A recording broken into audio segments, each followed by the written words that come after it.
that he's starting his presidency with, flooding the system.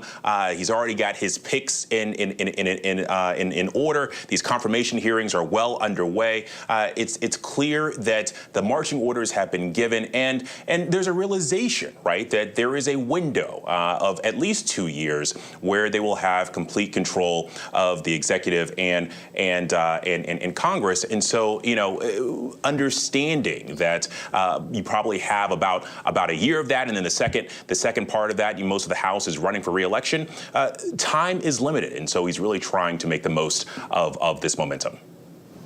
Yeah, absolutely. While he has the House and the Senate right now, this is the time, that's for sure. But Alex, you know, there was quite a moment, I think, a huge win in the cabinet specifically when Marco Rubio was confirmed unanimously, and he was confirmed so quickly that, you know, Donald Trump hadn't even really stepped off the stage last night during his inauguration, and Marco Rubio had been confirmed. What are you hearing in terms of his other picks? How confident are they that they'll get through as well?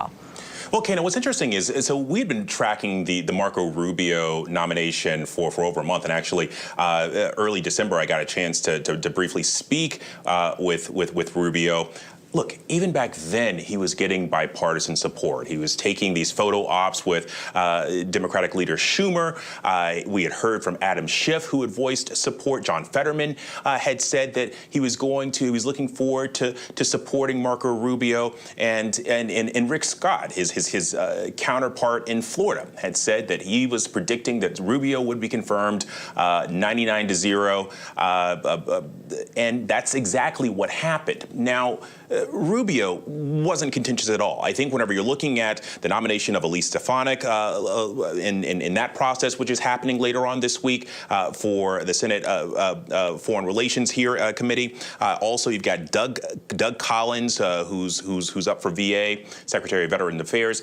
Listen, they might get through, but I don't know that you're going to see it quite at the same rate as Marco Rubio. Marco Rubio was a shoo-in from day one, given his Senate experience, specifically on foreign relations. But you get one through the door, and it builds momentum, and that's what Trump is hoping for. Interesting. So we'll certainly be paying close attention to all of that. And also, we want you to know that we are waiting to hear more about this infrastructure investment. Again, it's expected to be some $500 billion in private sector investments in AI infrastructure. And as we bring back in here Selena Wang, who's been covering that specifically for us, I mean, I just think the relationship that you're seeing now with President Donald Trump and the overall tech world is such a far cry from his last presidency and his last administration. You even saw it playing out at the inauguration as well. The big tech billionaires that were there to support him in full force.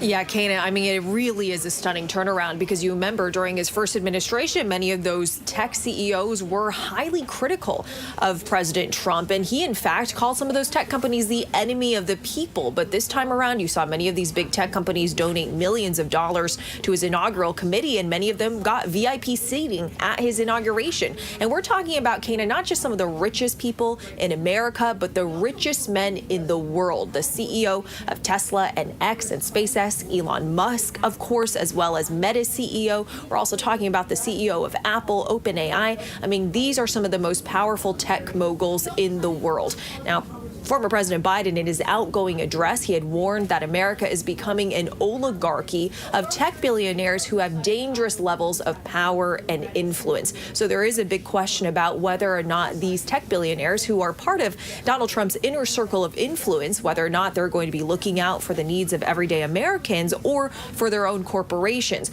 But Kana, this announcement today, it is expected to create jobs in the United States. When SoftBank had made that previous announcement, I had asked a source familiar with the matter how SoftBank intended to create 100,000 jobs over the next 4 years.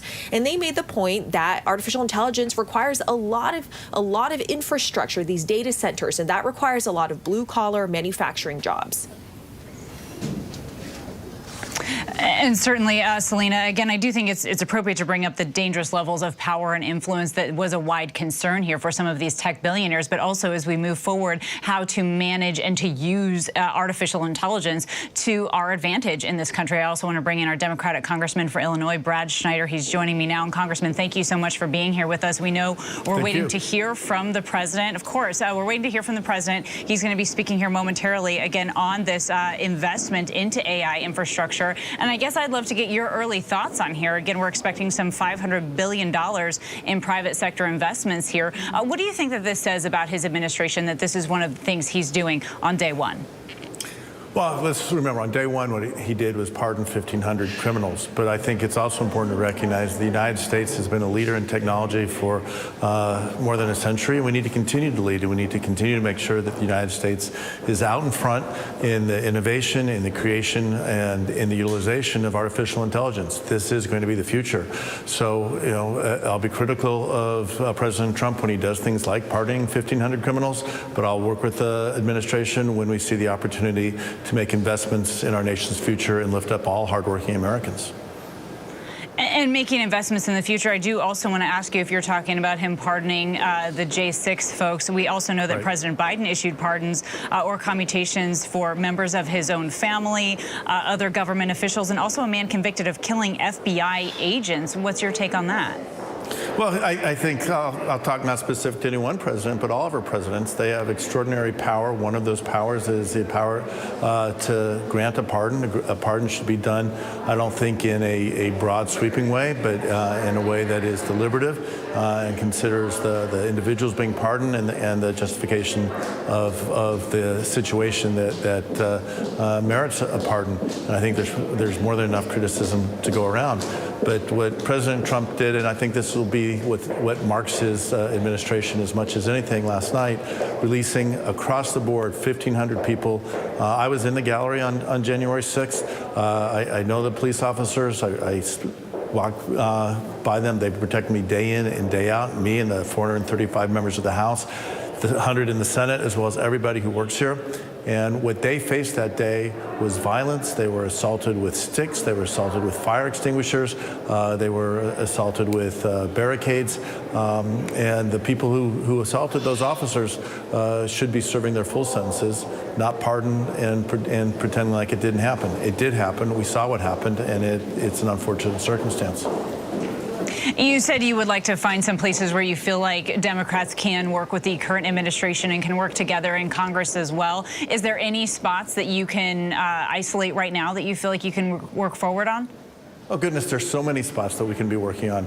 We can be working to bring down costs for American families who are struggling not just to make ends meet, but to get ahead.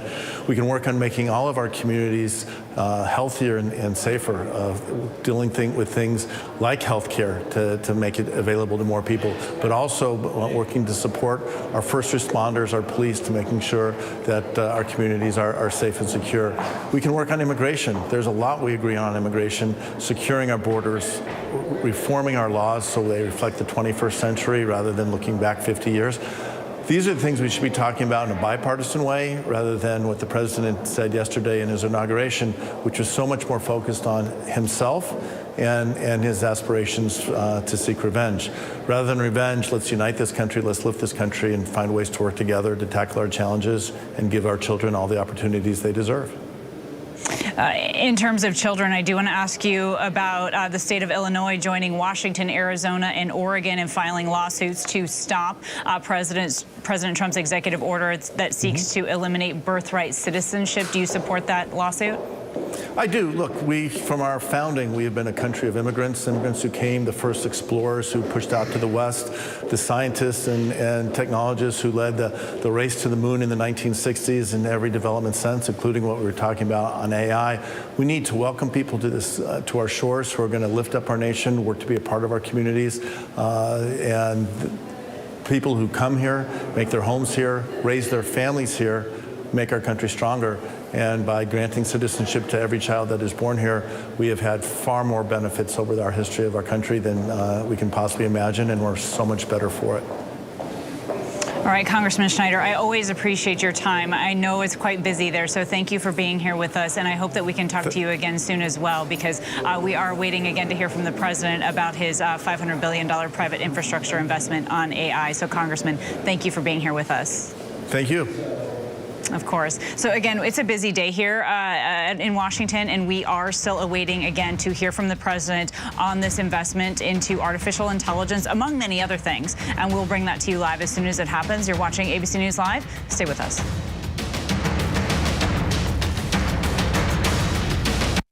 Hey, good morning, America.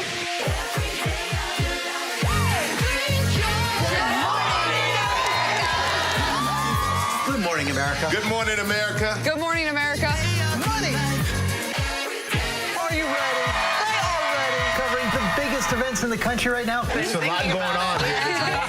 It's always a good time. That's what the show's about. That's good. Really good. Very good. Coming in hot. Jimmy, coming in hot. It's far from elementary. Good morning, America. I'm not going to try to strut like Michael or anything. I have known George a long, long time. Have you ever gotten him to dance? Look at that face. You don't just see it, you feel it. I'm in. I'm in. I'm in too. I'll be here. I am here and so happy. I'm in. I'm in too. I'm in. That tells you something when Snoop Dogg's in. Michael, George, Lara, Ginger. Friday night, the 2020 true crime. They were living the high life, but it was all about to come crashing down. Everybody thought car bombing has to be a mob hit. Inside a murder mystery as it unravels. The new 2020 Friday night on ABC. Shifting Gears is the much-anticipated can't-miss series with humor and heart. You could go back to law school. That's always been your dream. That was your dream for me. You like to argue. You do love to argue. You might as well get paid for it. Shifting Gears, new Wednesday on ABC. Whenever, wherever news breaks, it's so important to always remember that lives are changed. Here in London, in Buffalo, Uvalde, Texas, Edinburgh, Scotland. Reporting from Rolling Fork, Mississippi. Ukrainian refugees here in Warsaw. We're heading to a small community outside of Mexico City. Getting you behind the stories as they happen. ABC News Live Prime. We'll take you there. Stream ABC News Live weeknights wherever you stream your news. Only on ABC News Live. All right, welcome back, everybody. President Donald Trump hitting the ground running just hours into his second term into office at the White House. The administration is touting a major announcement on infrastructure. You see the podium set there. So that announcement is set to get underway very soon. And of course, when that happens, we will bring it to you live. Joining me for more on this, though, is our ABC News senior White House correspondent, Selena Wang, who's live for us on the North Lawn, along with ABC News' Alex Perche, who's in our Washington, D.C. bureau. And so, again, it's almost hard for us to keep up with what's happening there in Washington today. So our thanks to both of you for moving around so quickly with us. And Selena, let's talk a little bit more about what we think we're going to hear here in terms of this announcement and this massive investment into AI infrastructure. In terms of the $500 billion, that's an eye-popping number, and you said that kind of overlaps another agreement that they had as well. Can you paint that picture for us?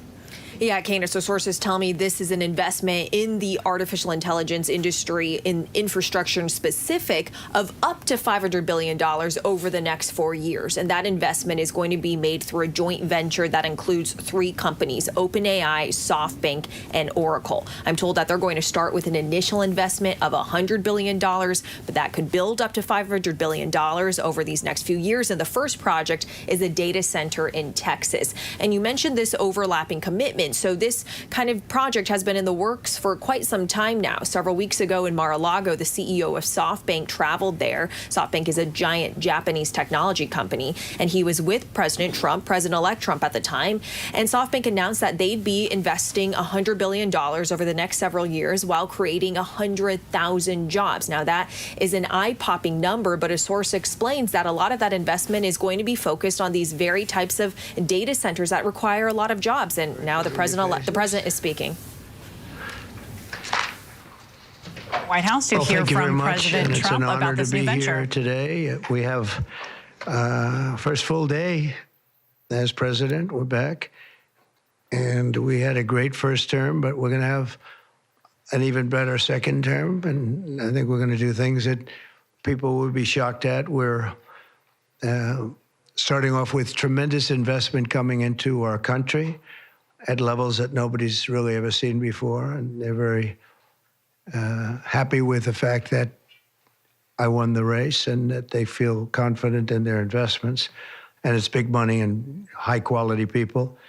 So my first day back from having a nice life, it's my honor to welcome 3 of the world's leading technology CEOs. And in the case of Larry Ellison, it's well beyond technology. He's sort of CEO of everything. He's an amazing man and an amazing business person.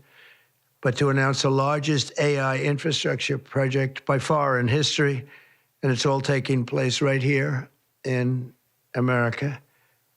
As you know, there's great competition for AI and other things, and they're coming in at the highest level. We're joined by Oracle Executive Chairman Larry Ellison, SoftBank CEO, my friend Masa Yoshi-san, and CEO of OpenAI, and I would say by far the leading expert based on everything I read, Sam Altman. So that's great that you're coming in together. That's a massive group of talent and money. Together, these world-leading technology giants are announcing the formation of Stargate. So put that name down in your books, because I think you're going to hear a lot about it in the future. A new American company that will invest $500 billion at least in AI infrastructure in the United States, and very, very quickly, moving very rapidly, creating over 100,000 American jobs almost immediately. This monumental undertaking is a resounding declaration of confidence in America's potential under a new president. Let me be a new president. I didn't say it, they did. So I appreciate that, fellas. But it'll ensure the future of technology. What we want to do is we want to keep it in this country. China is a competitor and others are competitors. We want it to be in this country, and we're making it available. I'm going to help a lot through emergency declarations, because we have an emergency. We have to get this stuff built. So they have to produce a lot of electricity, and we'll make it possible for them to get that production done very easily at their own plants if they want, where they'll build at the plant, the AI plant, they'll build energy generation, and that will be incredible. But it's technology and artificial intelligence, all made in the USA. Beginning immediately, Stargate will be building the physical and virtual infrastructure to power the next generation of advancements in AI, and this will include the construction of colossal data centers, very, very massive structures. I was in the real estate business. These buildings, these are big, beautiful buildings. They're going to employ a lot of people. And physical campuses and locations currently being scouted nationwide. They're making their choices of locations. I think they have their choice. I'd like to ask Larry, Sam, and Masa to say a few words and just talk about a little bit about what they're doing, and if you have any questions, and then we'll go into a couple of other subjects also. But this is, to me, a very big thing. $500 billion Stargate project, I think, is going to be something that's very special. It'll lead to something that could be the biggest of all. So, Larry, maybe we'll start with you, and we'll go down the line. Thank you. Thank you, Mr. President. Thank you, Mr. President. We certainly couldn't do this without you. It would simply be impossible. AI holds incredible promise for all of us, for every American. We've actually been working with OpenAI for a while, and with Masa for a while. The data centers are actually under construction. The first of them are under construction in Texas. Each building's 500,000 square feet. There are 10 buildings currently being built, but that will expand to 20, and other locations beyond the Abilene location, which is our first location. The kind of applications that we're building, to give you an idea, maybe the most charismatic and the one that I think touches us all is electronic health records not just maintaining electronic health records, but by looking at electronic health records, understanding the condition of doctors, better understanding the condition of their patients, and being able to provide healthcare plans that are much better than they otherwise would be. A doctor in Indian River Reservation would be able to see how a doctor at Memorial Sloan Kettering would treat the patient, or a doctor at Stanford would treat the patient. We actually provide all of that information, all of that guidance to the doctors who are treating cancer patients or patients with any other kind of disease, made possible by AI. I'm not going to take a lot of time. I'm going to pass it to Masa, but this is a very exciting program for Oracle to be a part of. Thank you.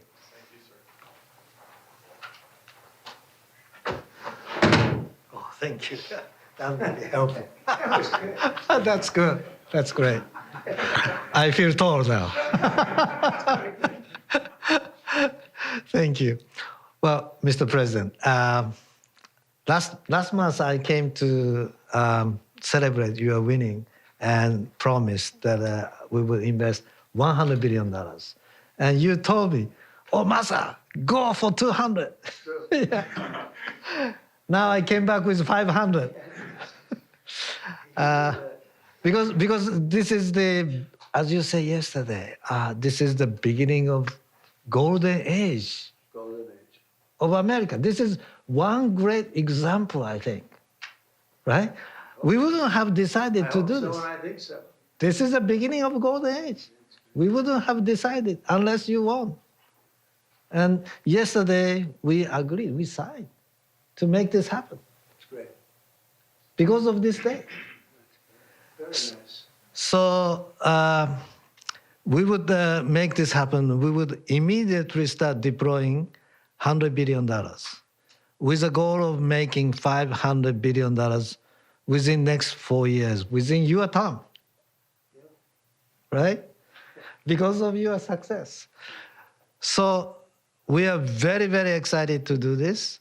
And our partner is, of course, SoftBank, OpenAI, Oracle, and additionally investing partner with MGX.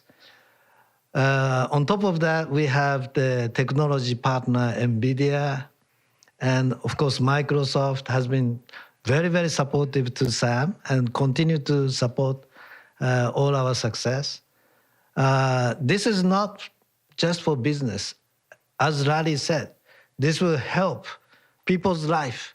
This will help solving many, many issues, difficult things that otherwise we could not have solved with the power of AI.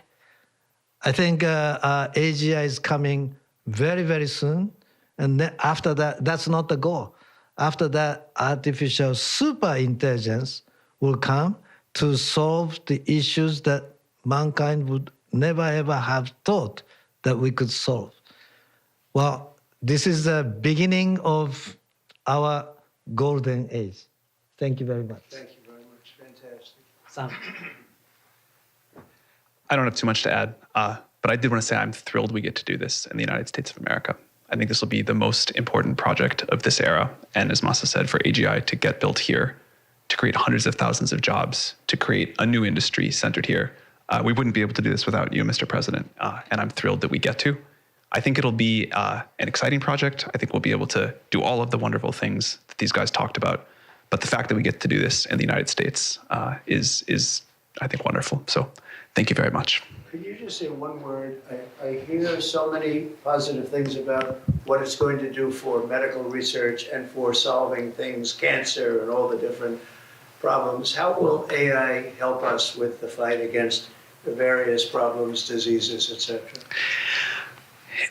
These guys can maybe share more about some of the work they're doing there. I think they'll jointly be some of the leaders about driving progress here. But I believe that as this technology progresses, we will see diseases get cured at an unprecedented rate.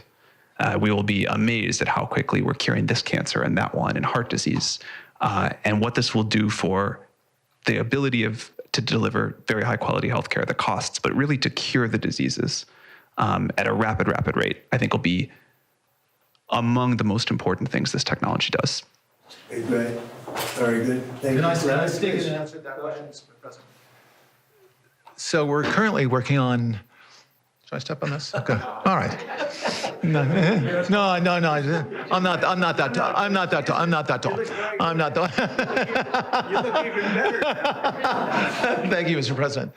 One of the most exciting things we're working on, using the tools that Sam and Masa are providing, is a cancer vaccine. It's very interesting. It turns out, I'll be quick, all of our cancers, cancer tumors, little fragments of those tumors float around in your blood. So you can do early cancer detection. If you can do using AI, you can do early cancer detection with a blood test. And using AI to look at the blood test, you can find the cancers that are actually seriously threatening the person. So we can, again, cancer diagnosis using AI has the promise of just being a simple blood test. Then beyond that, once we gene sequence that cancer tumor, you can then vaccinate the person, design a vaccine for every individual person to vaccinate them against that cancer. And you can make that vaccine, that mRNA vaccine, you can make that robotically, again, using AI in about 48 hours. So imagine early cancer detection, the development of a cancer vaccine for your particular cancer aimed at you, and have that vaccine available in 48 hours. This is the promise of AI and the promise of the future. Thank you, sir. Great, thanks. Thank you, sir. President, we have no questions. Yeah, just 1 second, we'll finish up. But these are highly respected guys. I was shocked with Larry because I don't even think Larry does this stuff. You did a very good job for a guy that doesn't do it much, right? But he's so respected, and the group, and it's really an honor. But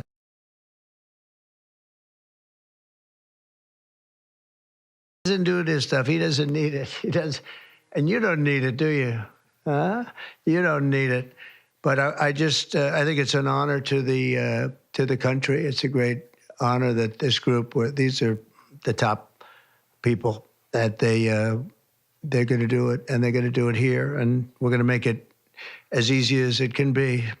A $500 million Stargate project comes in addition to a separate pledge between $100 and $200 billion from, as we know, from Masa, that we talked about before.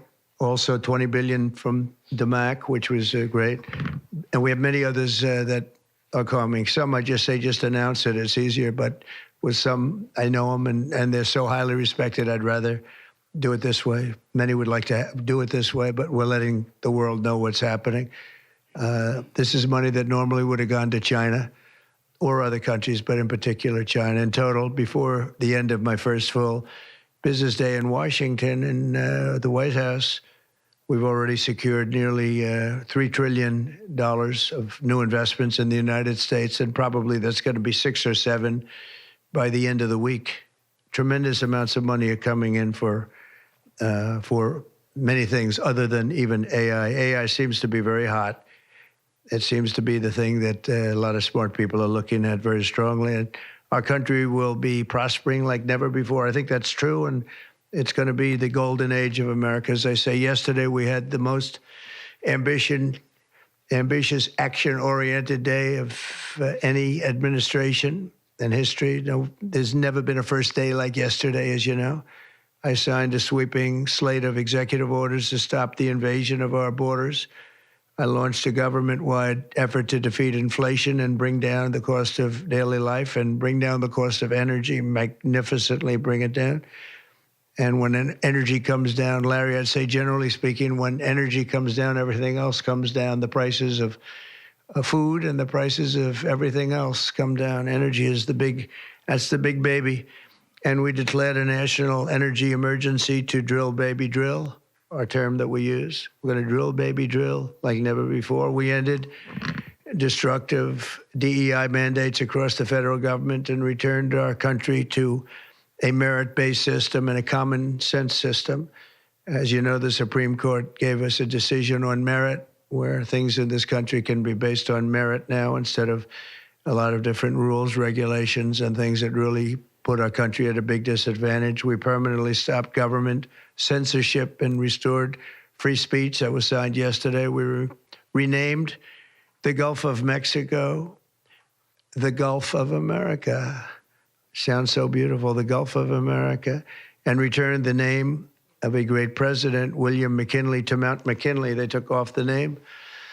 And he was actually a great president. He was a very, very successful businessman. He ran for governor of Ohio. He won and did a great job as governor, ran for president, and he won. He was assassinated, ultimately, in his second term, unfortunately. But he was the tariff king, and I don't think he was as bad as I am. I think I believe in him even more than him, but he believed in him very strongly.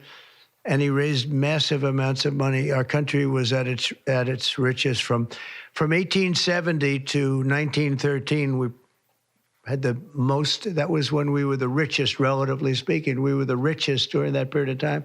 That was tariffs from other countries. And our administration's moving with unprecedented urgency and speed to confront every single crisis facing us, and we'll get the job done. And again, I want to thank Sam and Masa and Larry for being here. It's an honor to have them. And we'll take a few questions if you want. Some of the executive orders, you would agree that it's never acceptable to assault a police officer. Sure. Right? So then if I can, among those you pardoned, DJ Rodriguez, he drove a stun gun into the neck of a DC police officer who was abducted by the mob that day. He later confessed on video to the FBI and pleaded guilty for his crimes. Why does he deserve a pardon? Well, I don't know. Was it a pardon? Because we're looking at commutes and we're looking at pardons. Okay, well, we'll take a look at everything. But I can say this. Murderers today are not even charged.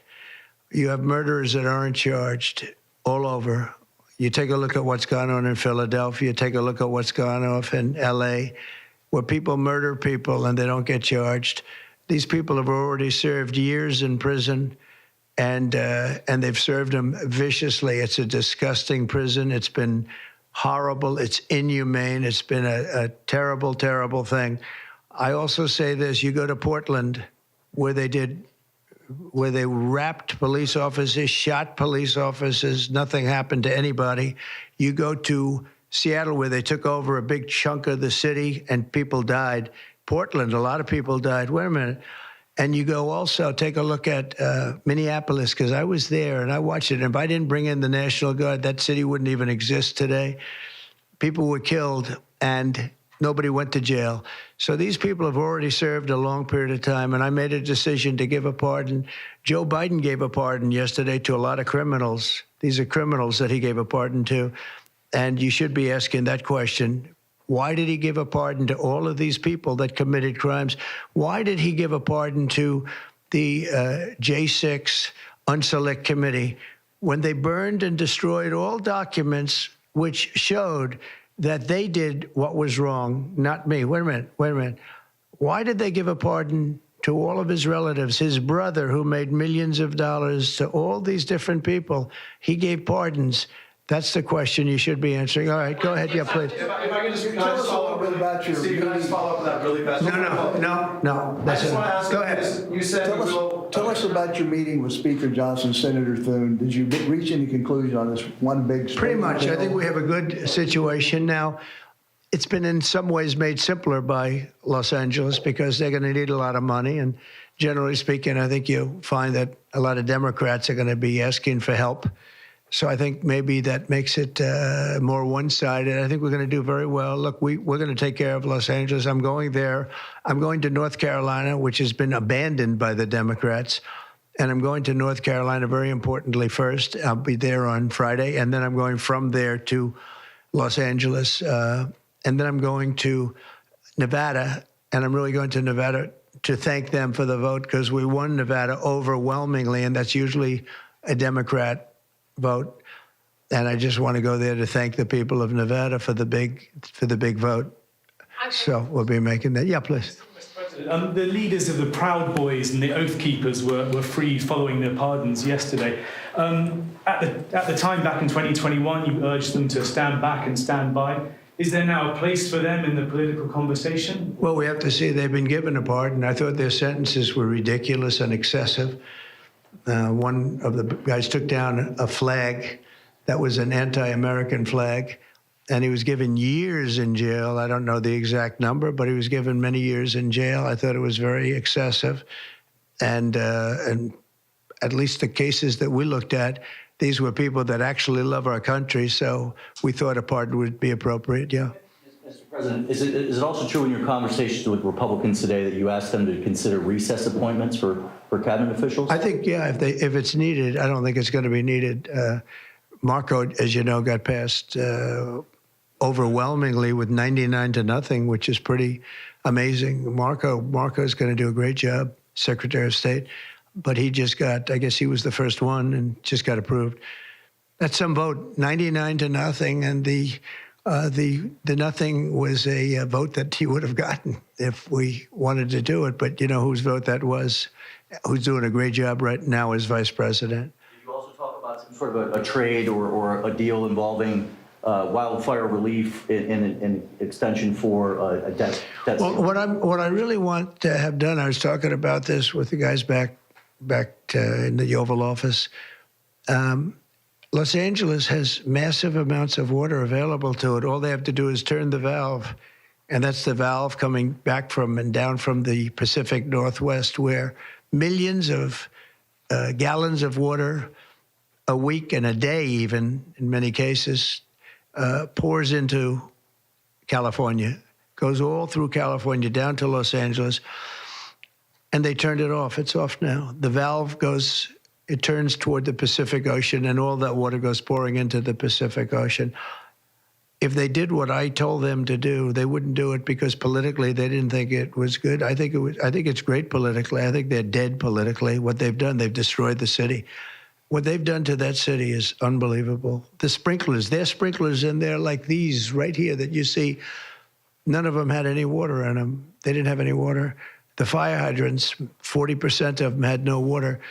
The brush was just dry. Everything was dry. The sprinklers on the lawn weren't allowed to even be used. So, you know, everything was dry, and it was an inferno. They created an inferno. So we're demanding that they turn the valve back toward Los Angeles right now. It's not even believable that they haven't done it. Just so you know, they have a valve, and it turns like, think of a sink, but multiply it times many thousands of times the size of it. It's massive. And you turn it back toward Los Angeles. Why aren't they doing it? They either have a death wish, they're stupid, or there's something else going on that we don't understand.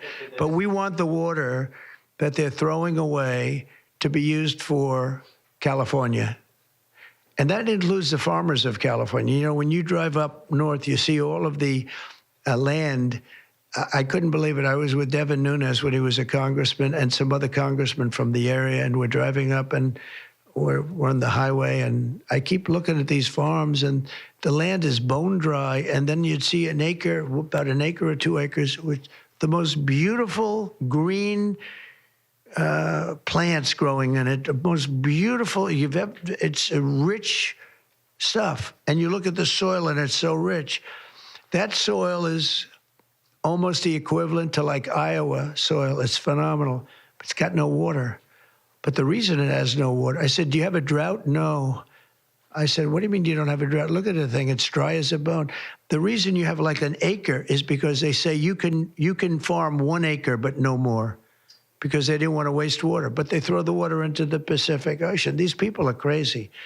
So we're going to be issuing an executive order demanding that they immediately let that water come down through California. Farmers, even people living in Beverly Hills. Now, those people have been a lot of them are wiped out. Believe it or not, you know, they were having restrictions, Larry, you know about this.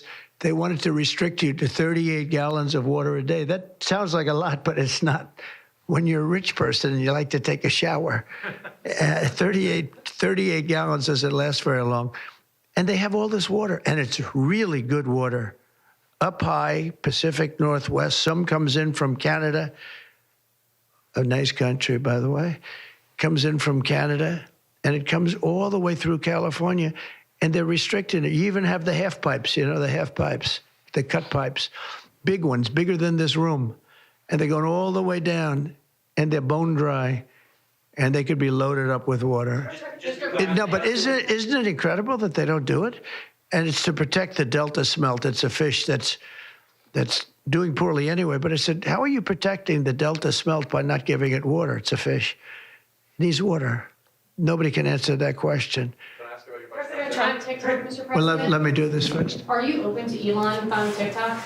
Say it? Are you open to Elon buying TikTok? I would be if he wanted to buy it, yeah. And on your inauguration, I'd like Larry to buy it, too. I have the right to make a deal. So the deal I'm thinking about, Larry, let's negotiate in front of the media.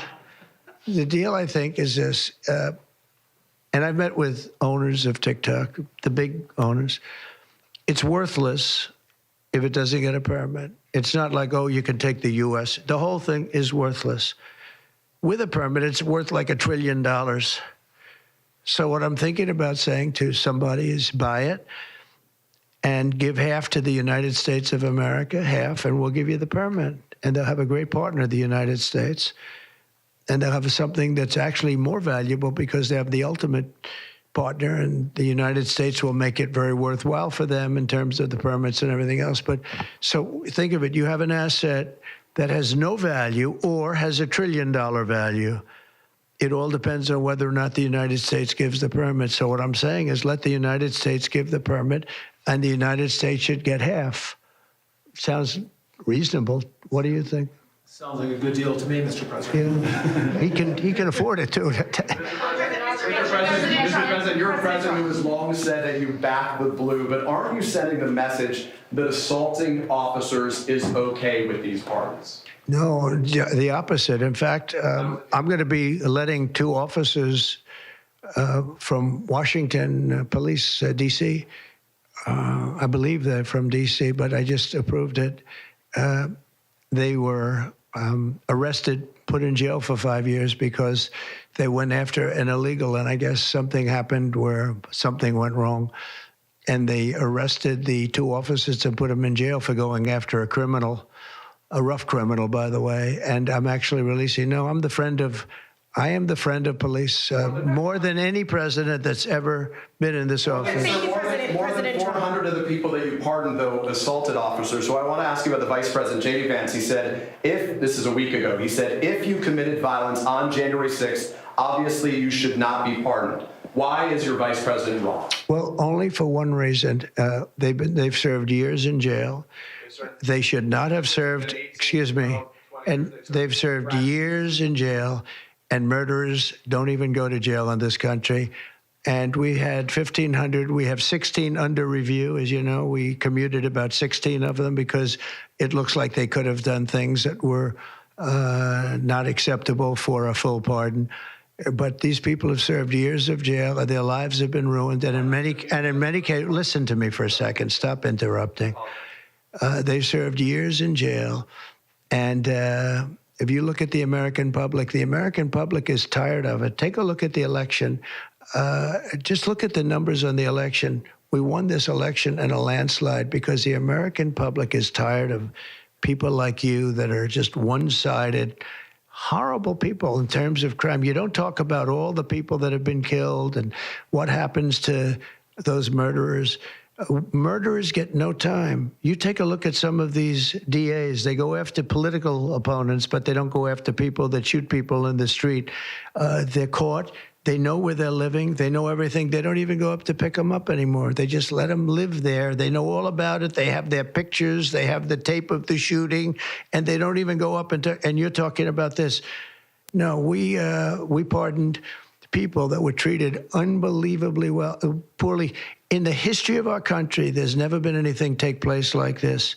They're still looking for them, but they're not looking for the murderers, the people that are killing everybody. We are, though, and we're getting them out of the country. We just started that. We're getting them out of the country, and they're going to be gotten out of the country fast. They came in illegally from jails and from prisons. They killed many people. Some of them killed many people. About 50% of them killed more than one person. They were released into our country. That's what we're focused on, not the kind of nonsense you're talking about. You've called for a ceasefire in Ukraine. If Vladimir Putin doesn't come to the table to negotiate with you, will you put additional sanctions on Russia? Sounds likely.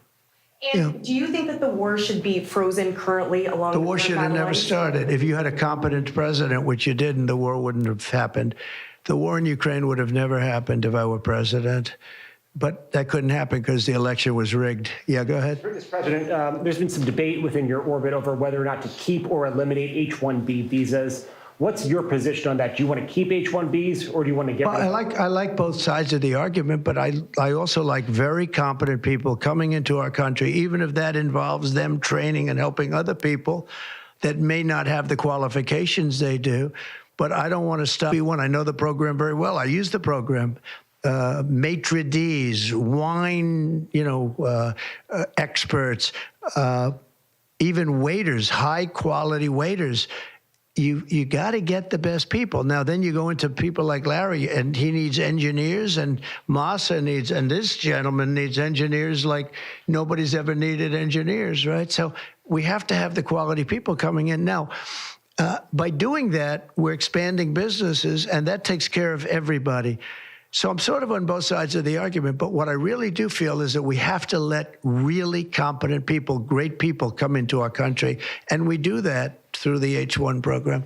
Mr. President, are you looking to impose tariffs on Canada and Mexico? It has nothing to do with that.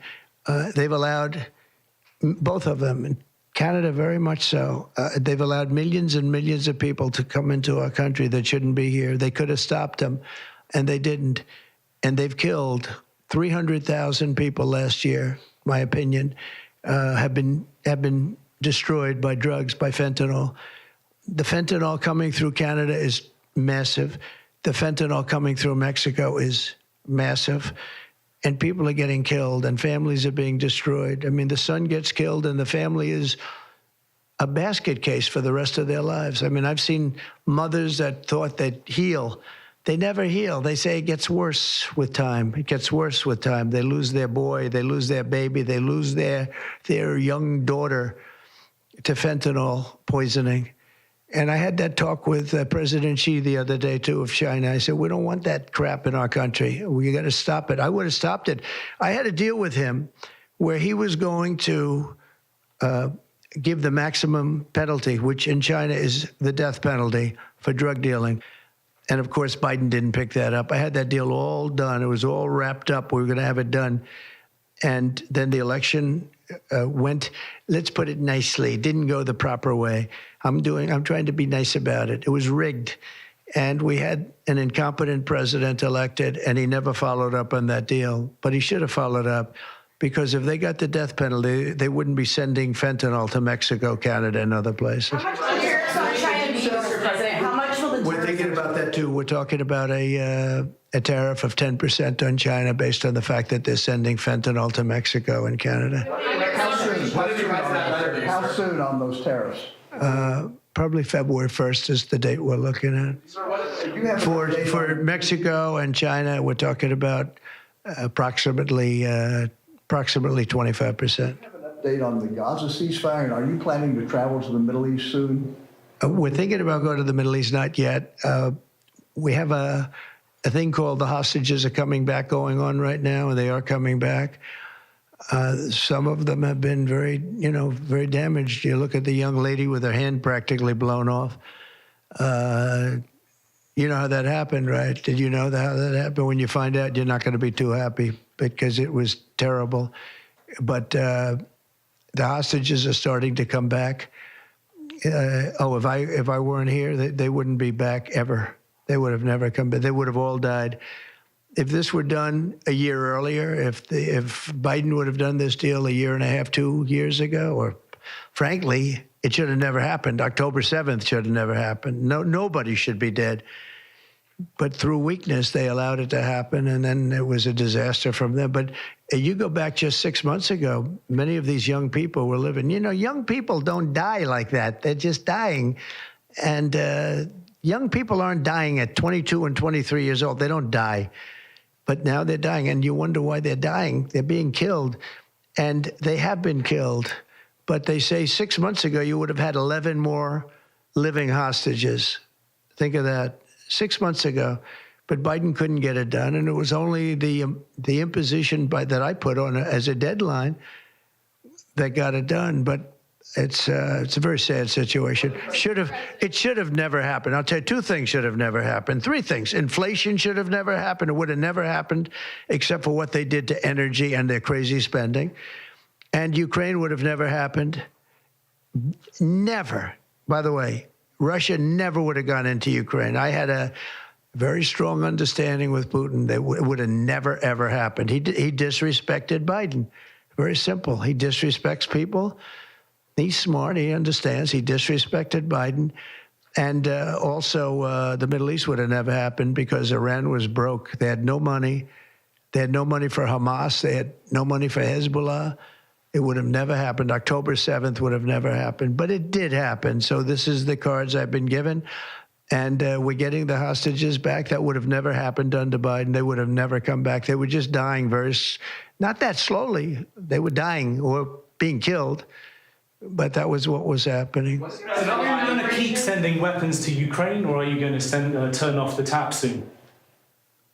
Well, we're looking at that. We're talking to Zelensky. We're going to be talking with President Putin very soon. And we'll see how it all happens. We're going to look at it very soon. One thing I do feel, the European Union should be paying a lot more than they're paying because under Biden, I mean, we're in there for $200 billion more. Now, it affects them more than it affects us. We have an ocean in between, right? Little thing called an ocean. The European Union should equalize. We're in there for $200 billion more than the European Union. I mean, what are we, stupid? I guess the answer is yes, because they must think so. But the European Union takes advantage of us tremendously on trade. And they now take advantage of, and always have. If I didn't get involved years ago, my first term, one of the first things I noticed was that they're not paying enough. They're not paying. And a lot of those countries weren't even paying. The NATO countries, they weren't paying. Only 7 out of 28 were paying. We were one of them. And Poland was one. And they had a few of them that were paying, and some were paying very proudly. Usually the closer to the borderline of Russia they were, the faster they paid, okay? The ones that were further away tended not to pay so fast. And one thing on that, I think they should lift their number not to 2%, but to 5%. NATO should be at 5%, not at 2%. 2% is ridiculous, yeah. The U.S. President Xi, in your conversation about Ukraine, you asked him to get involved in helping settle that. Can you tell us about that? I did, yeah. I said, you ought to get it settled because he's not done very much on that. He's got a lot of power, like we have a lot of power. I said, you ought to get it settled. We did discuss it, yeah. Mr. President, you launched a crypto coin the other day. Do you intend to continue selling products that benefit yourself personally while you're president?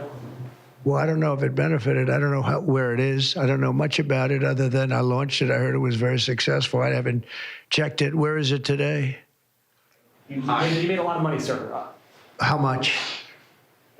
Several $1 billion, it seems like, in the last several days. Several billion? That's peanuts for these guys. So you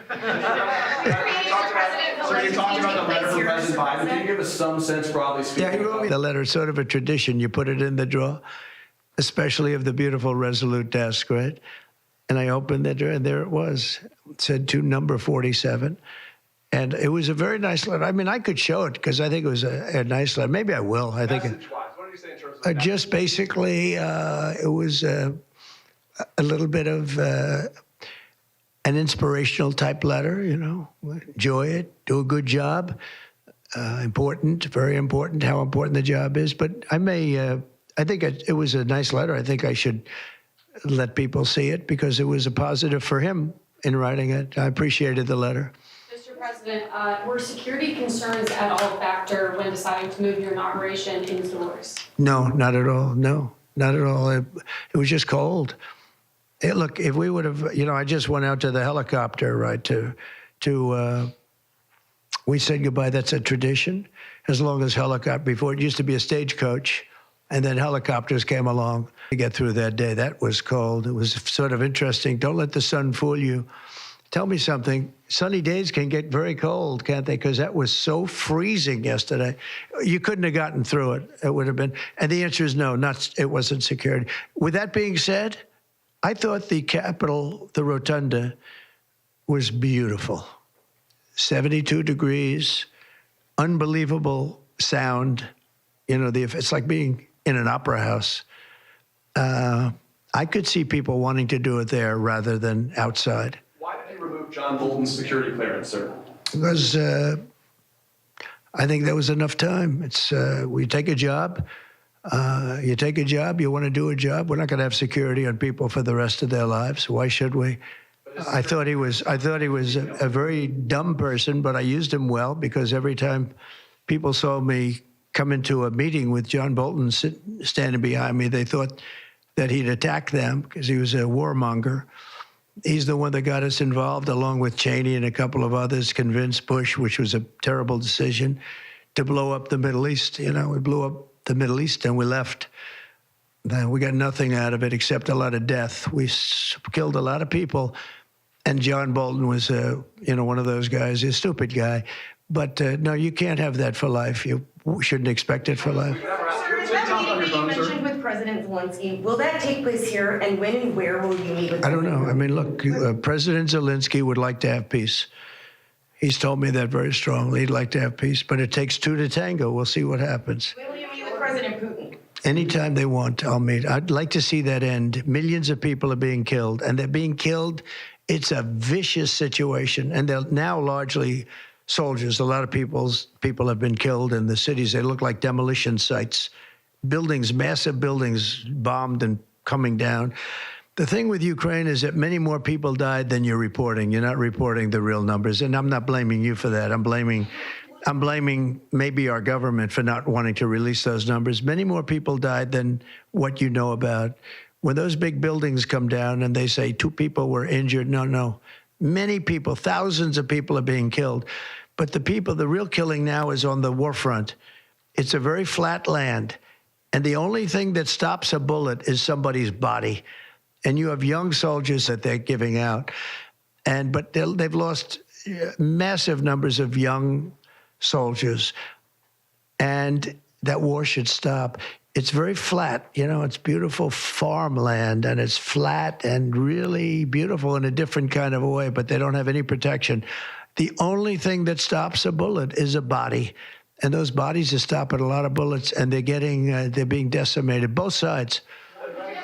Your conversation with President Xi, what did you tell him in terms of when to expect tariffs, and what can he do to avoid them? About which one?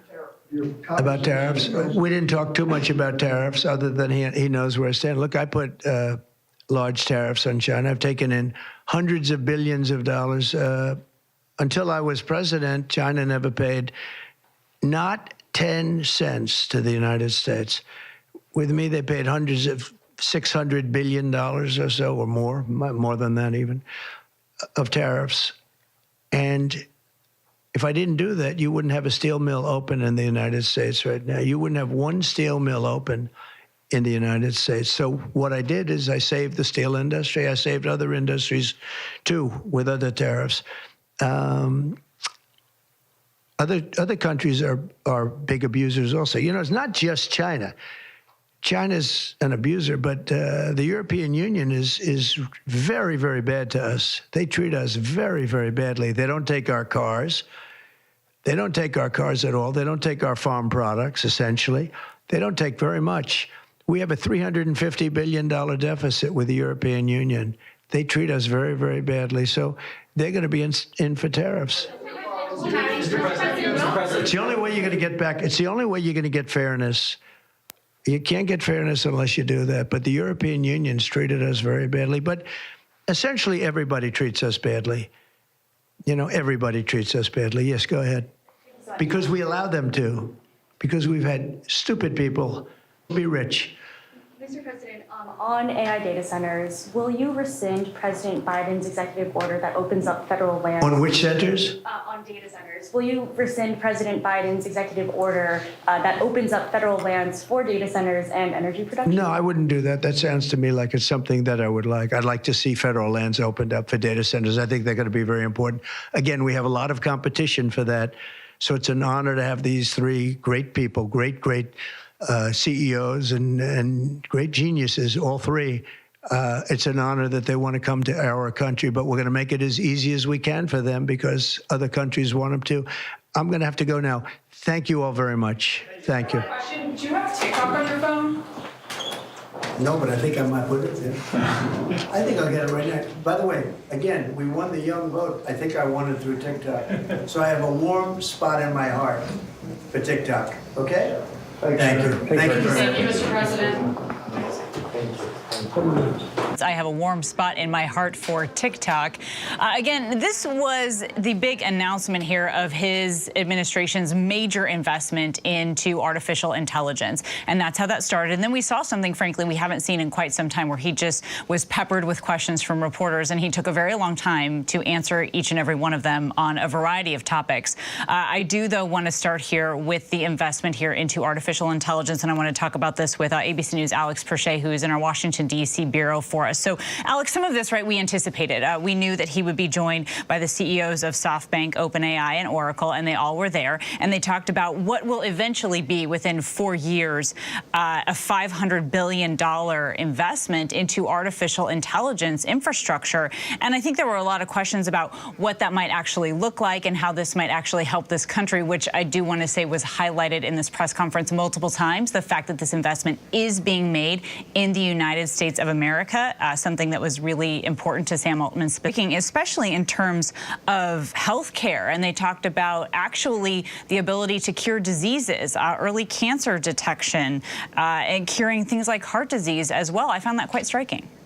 Yeah, it was striking, Kana. And so let me back up for a second. They're talking about, when you saw the CEO of Oracle, SoftBank, and OpenAI, the creation of this new organization called Stargate, basically a new American company that's dealing with this $500 billion investment in AI infrastructure in the U.S. They say that it's going to create an additional 100,000 jobs. And we also heard from Larry Ellison, who said that, I mean, construction is already underway for these huge data centers in Abilene, Texas.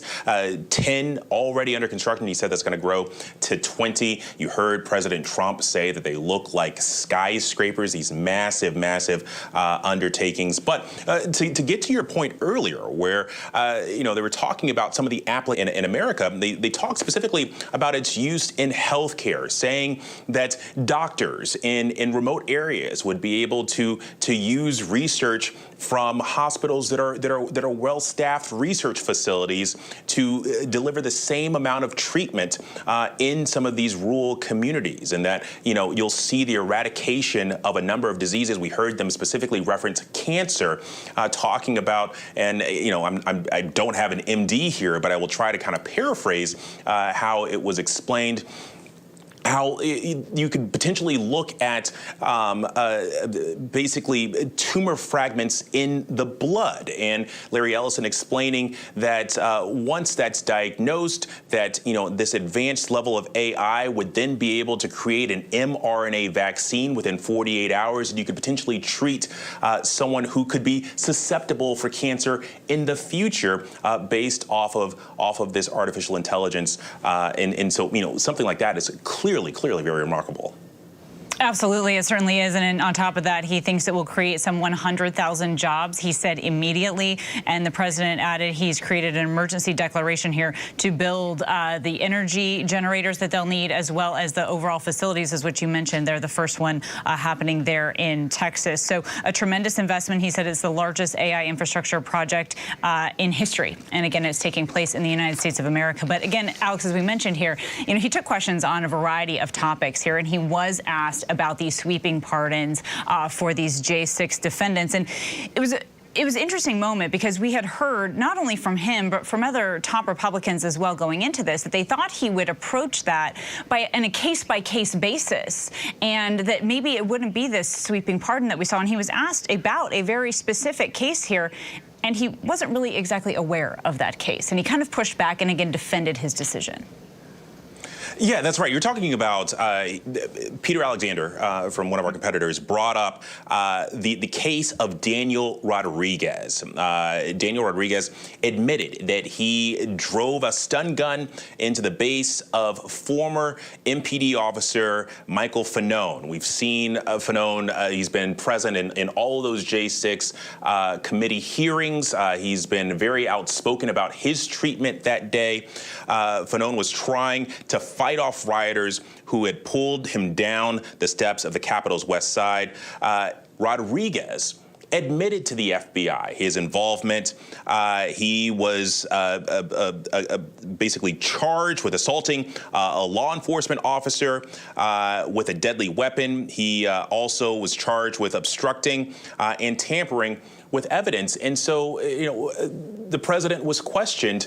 What about that particular pardon? And so he seemed a little unaware. He said he was going to take a look at certain pardons, but we knew that these pardons were wide sweeping. When you're talking about more than 1,500 individuals given full pardons, you've got those a number of commutations earlier, and we know that there were videographed violent instances from that January 6th day. And this is something that you talk about the reaction on Capitol Hill.